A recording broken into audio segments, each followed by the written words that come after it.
Okay. Perfect. So second floor. So I know this sounds a little bit hokey, but I know it sounds weird, but when people build stuff, I truly believe like people have like visions and stuff like that. So when I was at East Cobb for 10 years, I was there from 2003, 2013 before we broke off. And you always kind of have these things in your mind, like, you know, when I have my own place. And so if you're ever going to Jimmy John's and sit in there and they have like they have the signs on the walls and they would be like, you know, opportunity is missed by people because it is dressed in overalls and looks like hard work. So it was like one of those things, like when I was like, man, when I have my own place, I want to have these like little subliminal messages everywhere that just kind of pokes into people's minds. So when we kind of started doing that in that same vein, you know, nothing here is named. It has a number because we logistically look at stuff at numbers, but it's accountability, it's responsibility, it's attitude, it's effort, and it's integrity. Those are our 5 core mantras of an organization. And so we named our cages that way. And then the other that's kind of funny is on the back wall, it says "We are Titans," and one tat is the thing on the very far right. And this stands for "Once a Titan, always a Titan," which was brought up to us by our players back when the kids were actually on Facebook. Had a former player, University of Florida pitcher. He went home to Boston over break. He was flying in, snow or something happened in Atlanta, and of course everything shuts down. So he gets on Facebook and like his old buddies in Atlanta, and like somebody goes and picks him up at the airport, gets him to the bus station. He takes the bus back to Gainesville and ends up getting back on time. So it was, oddly enough, our players were the one that came up with the whole one tat, and it's kind of stuck. That's one, cool. one tat, once a Titan, always a Titan. We put it on our hats and our uniforms and stuff like that. It's kind of cool. And we had a Actually, she was just out at our National Youth Sports Summit. yeah. So we, needless to say, having girls, and we had a camp, and she came here and spoke and did a great job. And oddly enough, my daughter got to pick one of the signs and quotes to put it up, and that was hers. And then great. later, Jenny Fitch came and signed it. It was pretty cool. We're excited about that. And then, so up here, where all of our teams practices, we do, we call it like members. So our membership has 24/7 access to the facility. Okay. So if you come in right now and there's nobody here, you want to take all the curtains back and take ground balls, have at it. You come in at midnight, 2 a.m., you got access to the place. And if you notice the lights came on, it always makes you feel important when you walk in a room and the lights come on. Right. But that's also from a business standpoint. I was so, just like when we first went 24/7, the lights stayed on all the time. And so pretty quick, pretty easy change. You just put everybody on motion and they go after 30 minutes and the lights go off by themselves and saves us a ton of money. And the other one that you'll enjoy this is a business guy.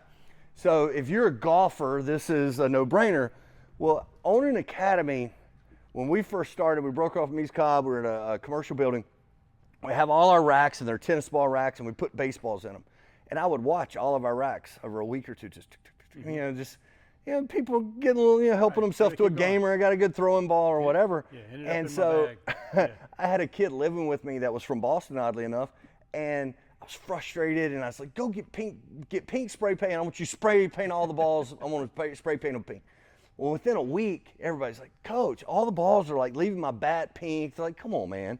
And so I'm frustrated. So Bobby Bennett, who you probably know really well from Rawlings, he calls me because we're putting in a ball order, and he goes, hey, and I was like, Bobby, can you make me yellow baseballs? And he goes, Chance, you buy enough of them, we'll make whatever you want. So needless to say, we're the only people with a yellow baseball, and it's got our stamp on it, Titan Sports Academy or Titans Nation and the T. And so in our world, if you play for us or you come to our academy and you have a yellow ball in your bag, you're a thief, because the only place you can get it is here. So that's kind of a side note and a business thing that we do things out of. Yeah, and oddly enough, now that we have yellow balls, we don't really have to worry, but we actually end up giving them away because people don't take them, which is great. And we have pink softballs. There you go. Pink softballs. It's a great idea. Yeah. And that's the other sidebar note, like you said, that I was talking about. Was, it's not just helping the parents and the families and the athletes that are doing this, but there's a whole lot of people in this business that are either getting into it or trying to figure out better ways. Absolutely. And I think the thing that I found is that they're just a black trough, and I hate to say it in that way, between 3 teams and 9 teams, where if you have 3 teams, you have 9 teams. You need to have a website. You better take credit cards.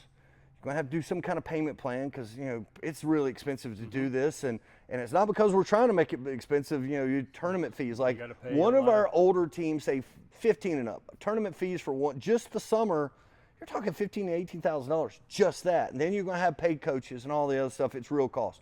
And everybody wants good coaches. Well, good coaches cost more than the cheap ones. Right. And so there's all of those kind of things. And so you just constantly are trying to do, it's the blend of, is it expensive? Yes. However, can we offer the greatest value proposition to our parents so when they walk away, they're like, man, I got my money's worth. And if we could do that, we're doing it for the right reason. Certainly, we have a running joke in our family. We'll drive down the road and you go to Buckhead and see really big houses and, man, that's a cool house like that.